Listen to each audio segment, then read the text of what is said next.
শোনো না, আর কয়েকটা দিন তুমি এভাবে আমাকে হেল্প করতে থাকো, আমার চাকরিটা হয়ে গেলে তোমাকে পালিয়ে নিয়ে যাবো।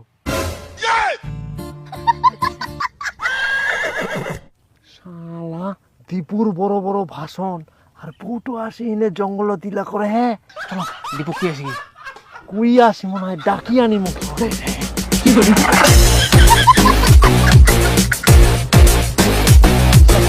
আরে এরকম করে পুরানি যান, চুপ চুপ চুপ চলো, তুই বিশ্বাস করি নিয়ে যাবে, ভালো করে নিয়ে যাবো তো, যা গাবিলে তো শুনে পাই যাবি না।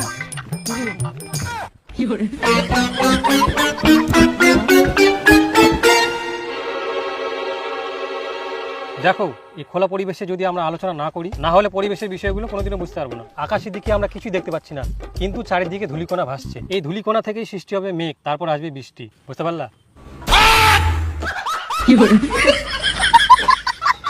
তো পড়াশোনা করে আর আমরা শুদ্ধ আবার মুখ নিয়ে আসিয়া হারাম জাদা গিলা, ফের তোমরা মোর বই না।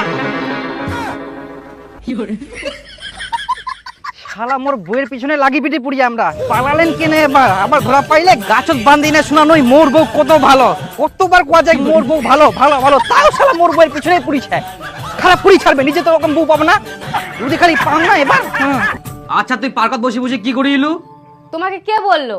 নিশ্চয়ই তুমি আমার পেছনে পেছনে গেছিলা, সন্দেহ করো আমাকে। না না, আমি আবার সন্দেহ করবো কেন? আর তোমার পিছন পিছন আমি যাবো কেন? আমি তোমাকে অনেক ভরসা করি, আমি তো এমনি আইডিয়া করে বললাম। হ্যাঁ তুমি তো জানোই, এর আগেও তো একটা ফরেস্টে তুমি দেখেছিলা, সার্ভে করছিলাম। আমাদের পরিবেশের বিষয়ে পড়াশোনাগুলো সব বাইরেই হয়। আর তোমার যে বই কেনার কথা ছিল ওটা কিনেছো? হ্যাঁ নিয়েছি তো, এই তো।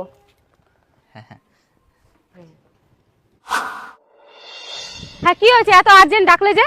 আর একটা খুশির খবর, আমি কোম্পানিতে চাকরি পেয়েছি। তাই? হ্যাঁ।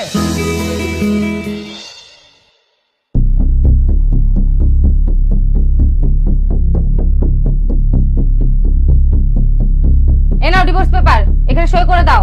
এখন থেকে আমি তোমার বউ না, দীপকের বউ। কি? এটা কোনোদিনও সম্ভব নয়, বই কোনোদিনও সই করবো না।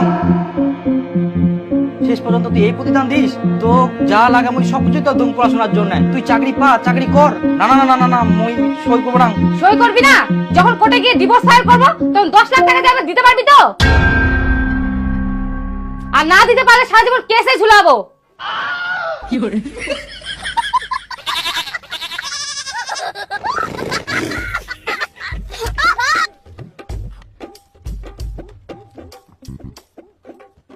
সই কর। কলম।